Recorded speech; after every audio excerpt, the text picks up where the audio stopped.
বন্ধুরা সবাইকে আদাব, নমস্কার। আমি আপনাদের মাঝে আরেকটি নতুন ভিডিও নিয়ে আসলাম, সেটা হচ্ছে কলা চাষ পদ্ধতি। কিভাবে কলা চাষ করে আপনারা অধিক পরিমাণে লাভবান হবেন তা নিয়ে আমার আজকের এই ভিডিওটি। তো বন্ধুরা, কলার কলার এখন অধিক চাহিদা, এটাই ব্যাপক পরিমাণে বিক্রি করা হচ্ছে। আর এর চাহিদা তো আপনারা বুঝতেই পারছেন, কলা একটি ভিটামিন সি পরিযুক্ত খাবার, এর চাহিদা তো হবেই। তো বন্ধুরা, যাক, ভিডিওটি শুরু করার আগে আপনাদের বলতেছি, যারা আমার চ্যানেলে নতুন অবশ্যই চ্যানেলটিতে সাবস্ক্রাইব ও লাইক করে দিবেন।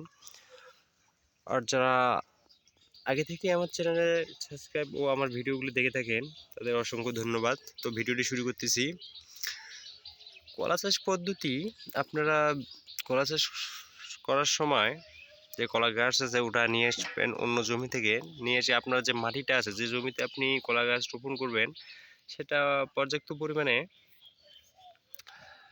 ভালোভাবে চাষ করতে হবে, যাতে ভালোভাবে চাষ করে উর্বর করে নিতে হবে। আর অবশ্যই আপনাকে একটি বিষয় মাথায় রাখতে হবে, সেটা হচ্ছে আপনার একটি কলা গাছ থেকে অপর কলা গাছের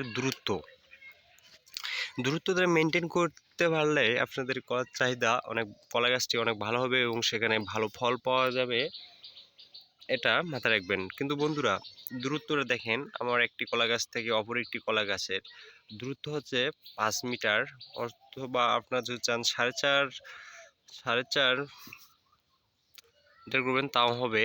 তো বন্ধুরা, আপনাদের কলা গাছের চাহিদা আপনি দেখাচ্ছি, একটা কলা গাছ থেকে অপর একটি কলা গাছের দূরত্ব হবে 5 মিটার থেকে 4 মিটার, 4.5 মিটার। এটা করলে আপনার একটি কলা গাছ থেকে অপর একটি কলা গাছের সংঘর্ষণ তেমন হবে না, সেখান থেকে ভালো ফল আপনারা পাবেন। আর অবশ্যই আপনাদের প্রতি সপ্তাহে কলা, যে জমিতে কলা চাষ করবেন সে জমিতে কলা গাছ হলে আপনাদের প্রতি সপ্তাহে কিন্তু স্প্রে করতে হবে, যাতে আপনার কলা গাছে মূল যে আগাছাটা আছে সেখানে যেন পোকা আক্রমণ করতে না পারে।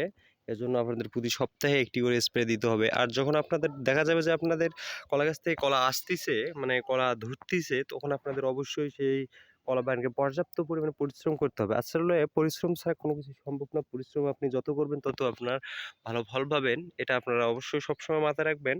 তো বন্ধুরা, যাই হোক, আমি আমার ভিডিওটি এখানে শেষ করতেছি। তো ভিডিওটি শেষ করার আগে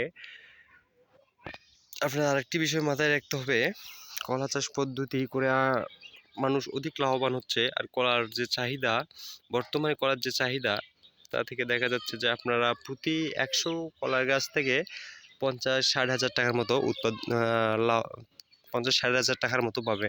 তো বন্ধুরা, যাই হোক, আপনারা পরিশ্রম করতে থাকুন। পরিশ্রম করলে সফলতা আসবেই। খোদা হাফেজ, ধন্যবাদ।